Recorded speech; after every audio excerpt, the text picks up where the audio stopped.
Now we go to Andy Carter. Thank you, Madam Deputy Speaker.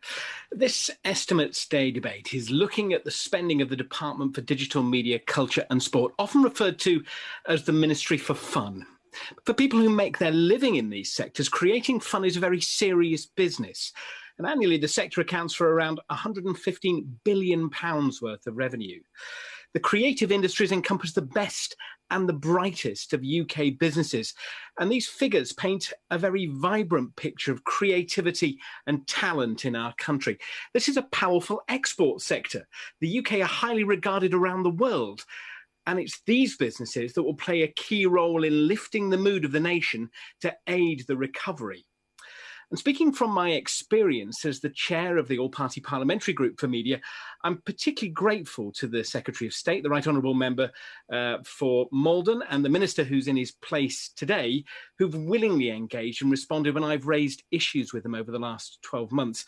I want to touch, though, Madam Deputy Speaker, on digital, on media, and on sport and how it impacts my constituency. And I want to start by welcoming the £16 million loan that's been provided to support rugby league. 2021 is a particularly important year for this sport. This autumn, the UK will be hosting the Rugby League World Cup, and towns like Warrington will play host to international teams and give fans a chance to back their national team.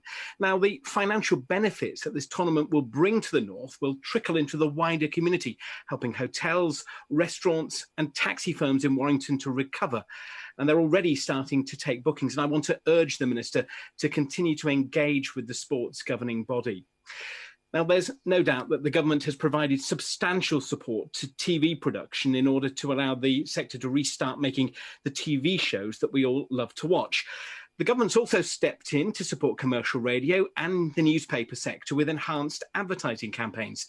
But there are other commercial sectors particularly struggling. Cinemas, for example, will be some of the last businesses to reopen and have also lost the revenues from the pre-film ads. The ad creative production sector, the writers, the producers and the artists who appear in commercials have all been affected. And I heard today from the Advertising Association that different sectors from the advertising world have seen between a 20 and 40% fall in their annual turnovers.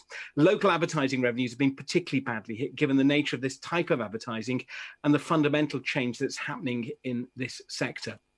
I want to add a word of caution to the future impact of proposed legislation on products in the high in fat, salt and sugar sector, and the at-pace implementation of legislation, and encourage ministers to engage more with the sector, because the opportunity to use the media to change behaviour through positive campaigns is a better way of tackling obesity than just implementing a ban on advertising, which ultimately producers will seek to find a way around.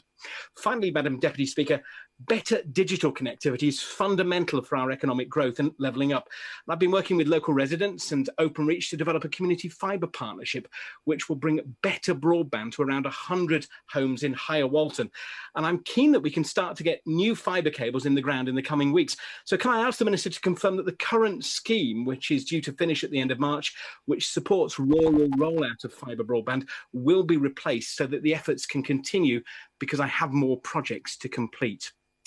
It's businesses in the digital, culture, media and sports sector that will help to drive our post-pandemic recovery.